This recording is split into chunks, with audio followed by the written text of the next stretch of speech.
네, 미국 현재 나가 있는 특파원의 시각으로 글로벌 이슈 챙겨드리도록 하겠습니다. 오늘은 세계 경제가 발표한 성장률 전망치를 자세히 체크해 보도록 하죠. MBN 워싱턴 특파원 연결합니다. 최중락 특파원. 네, 워싱턴입니다. 네, 오늘 성장률 전망치 2.9% 성장으로 5개월 사이에 무려 1.2%포인트 떨어졌습니다. 물가는 오르면서 스태그플레이션 우려가 더욱 커졌다고 하는데요. 여기에 대한 자세한 내용 한번 짚어주시죠. 네, 국께서 자세히 말씀을 해주셨는데 좀 더 깊게 들어가 보겠습니다. 세계은행, 월드뱅크가 올해 세계 경제 성장률 전망치 말씀하신 대로 2.9%로 하향 조정했습니다. 지난 1월 전망 보고서에서 제시한 올해 성장률 4.1%와 비교해서 불과 5개월 사이에 1.2%포인트나 하락한 것입니다. 앞서 데이비드 멜페스 세계은행 총재도 지난 4월 전망치를 3.2%로 수정한다고 밝혔는데 이보다도 더 떨어졌습니다. 전망치 하향은 전염병 대유행, 그리고 러시아의 우크라이나 침공, 인플레이션 등 다양한 변수가 영향을 미친 것으로 분석이 됩니다.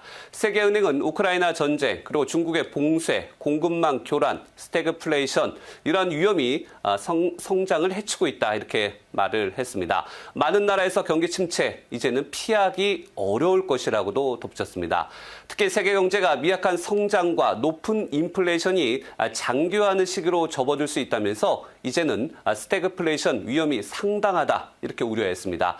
스태그플레이션, 다시 말해서요, 경기 침체, 이때 또 물가가 지속해서 상승하는 현상 합쳐진 것을 말합니다.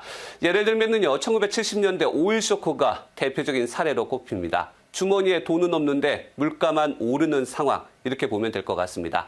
멜페스 총재는 2021년부터 2024년까지 세계 경제의 성장 속도가 2.7%포인트 둔화할 것으로 예측을 했는데 이것은요, 1976년부터 1979년까지 나타났던 침체 속도, 이보다도 2배를 넘는 것이라고 보면 되겠습니다.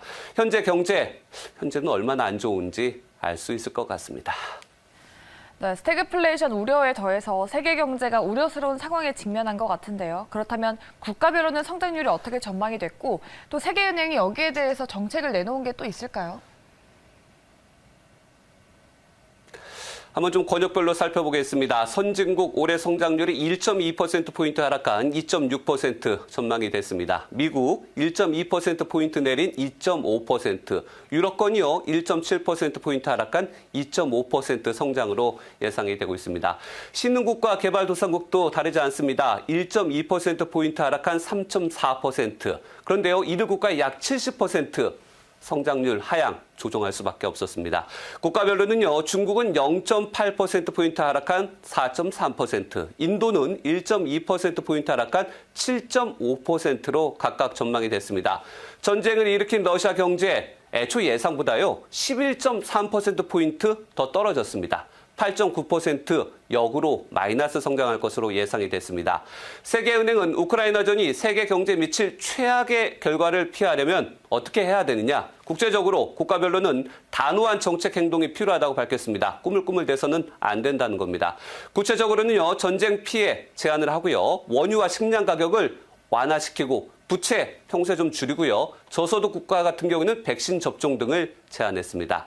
또 상품 가격 상승을 악화할 수 있는 가격 일부 통제할 수 있도록 하고요. 수출 금지 등 시장을 왜곡하는 정책 하지 말고 자제해서 취약계층에 대한 지출을 우선순위에 두는 정책 조정을 제시했습니다. 네, 이렇게 전 세계가 경기 침체와 물가 상승으로 고통을 겪고 있는 상황에서 반대로 사우디는 고유가 덕분에 많은 이익을 얻고 있다고 하던데요. 어떤 내용일까요? 안 좋을 때 꼭 돈 버는 사람이 있습니다. 국가도 마찬가지입니다. 그야말로 오일머니, 돈을 주체할 수 없을 정도입니다. 사우디아라비아 통계청은요, 올해 1분기 국내 총생산 GDP가 작년 동기보다 9.9% 성장했다고 발표했습니다. 이는 2011년 3분기 이후에요, 최고 성장률, 지난달에 나온 예상치 9.6%도 웃돌았습니다. 이 같은 성장, 사우디의 성장, 당연하죠. 원유 관련 산업이 전년보다 20.3% 증가한 것에 따른 것으로 보입니다. 국영 석유 기업인 아람코라는 곳이 있는데 올해 1분기 수익이요, 지난해보다 82%나 증가된 것으로 집계가 됐습니다. 국제통화기금 IMF는 올해 사우디아라비아의 GDP가 7.6% 증가해 사상 처음으로 1조 달러, 우리 돈으로요 약 1,263조 원을 돌파할 것으로 전망한 바 있습니다. 우크라이나 전쟁 발발 후에 국제유가는 지난 3월 배럴당 139달러까지 치솟아서 2008년 이후 최고치를 기록하며 고공행진을 이어오고 있습니다. 서방 제재에 맞서 비공식 경로로 원유를 판매하고 있는 이란 같은 경우도 수익이 많이 증가한 것으로 알려졌습니다. 이럴 때 원유가 있으면 얼마나 좋을지를 국가적으로도 실감을 할 수 있는데 선진국도 침체하고 개발도상국도 점점 더 어려워지고 있지만 중동 산유국만이 호황을 이어가고 있는 모습입니다. 네, 좋습니다. 이제 최근 말 많은 테슬라 일론 머스크 CEO 얘기를 해보겠습니다. 최근 트위터를 인수했다가 여러 가지 구설수에 오르고 있는데 이번에는 위성 인터넷 서비스 사업인 스타링크를 상장하지 않겠다고 뜻을 밝혔습니다. 스타링크 상장 번복의 이유가 뭘까요? 네, 머스크 항상 좀 말을 왔다 갔다 번복하는 경우가 많은데 CNBC 방송에 따르면 일론 머스크가요. 위성 인터넷 서비스 사업체입니다. 스타링크 상장하지 않겠다는 뜻을 밝혔다는 겁니다. 그럼 기존에는 어떻게 얘기를 했느냐. 스타링크에 대해서 먼저 살펴보면요. 적외도 소형 위성 12,000개를 쏘아 올려서 지구 전역에서 이용할 수 있는 초고속 인터넷 서비스를 구축하는 사업입니다. 머스크가 CEO고요. 스페이스X는 이 서비스를 위해서 지금까지 2,500개 위성을 발사한 바 있습니다.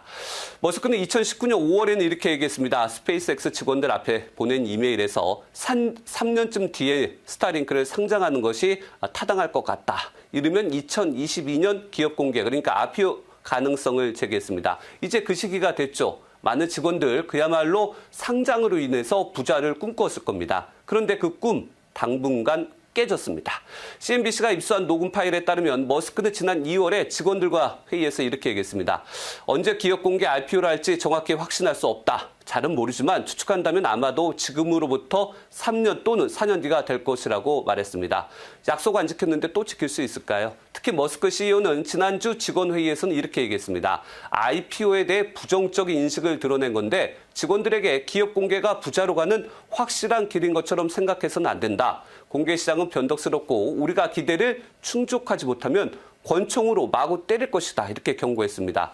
상장해준다고 할 때는 언제이고 이제는 안 좋다고 얘기를 했는데 최근에는 트위터를 인수해서 비상장 회사로 전환하는 방법도 추진 중입니다. 머스크의 변덕, 대비하는 투자도 필요할 것 같습니다. 네, 마지막으로 북한 이슈 한번 들여다보겠습니다. 북한의 7차 핵실험 가능성도 임박해지고 있어서 이런 대외 변수도 얘기할 수밖에 없을 것 같은데요. 지금 미국의 국무부에서도 긴급 상황으로 준비하고 있다고요? 네. 미국에서는 거의 지금 당장이라도 북한이 7차 핵실험을 할 것으로 좀 예상을 하고 있습니다. 좀 과정을 살펴보면요. 그제 국제원자력기구 IAEA 사무총장이 이런 얘기를 했습니다. 북한 핵실험 갱도 가운데 하나가 열려 있다. 이렇게 경고를 했고요. 그 다음 날에는 미 국무부가 이렇게 얘기했습니다. 7차 핵실험이 조만간 일어날 수도 있다. 이렇게 우려를 표명했고요. 그리고 불과 몇 시간 전에 성김 대북특별대표는요. 북한은 분명히 풍계리에서 핵실험 준비를 마쳤고 언제라도 실험할 수 있다. 이렇게 말했습니다. 지금으로서 당장 북한이 7차 핵실험을 해도 이상하지 않다는 겁니다. 지금 불과 몇 시간 뒤에 새벽에 북한이 핵실험을 했다. 미국으로서는 준비가 돼 있다. 이런 얘기입니다. 한미 당국은 북한이 핵실험을 감행 준비가 사실상 끝났다고 보고 타이밍만 엿보고 있는 것으로 현재 분석하고 판단하고 있습니다. 그러면서도 북한이 핵실험을 할 경우 신속하게 대응할 수 있게 동맹국과 파트너들과 긴밀히 협력하고 있다는 입장입니다. 그러면서도 북한의 계속되는 도발에는 외교적 해법이 변하지 않았다는 점도 제시를 했습니다. 좀 정리를 해볼까요? 북한의 7차 핵실험 지금 당장 이루어져도 이상하지 않고 대응할 준비가 미국으로서는 돼 있고요. 아직은 외교적 해법, 즉 대화로 문제를 해결하자는 겁니다. 그럼에도 7차 핵실험을 할 경우 글쎄요. 북한이 7차 핵실험을 할 경우 미국도 가만히 있지 않겠죠. 한반도의 전략자산 전개 등 먹구름은 불가피할 전망입니다. 지금까지 워싱턴에서 전해드렸습니다.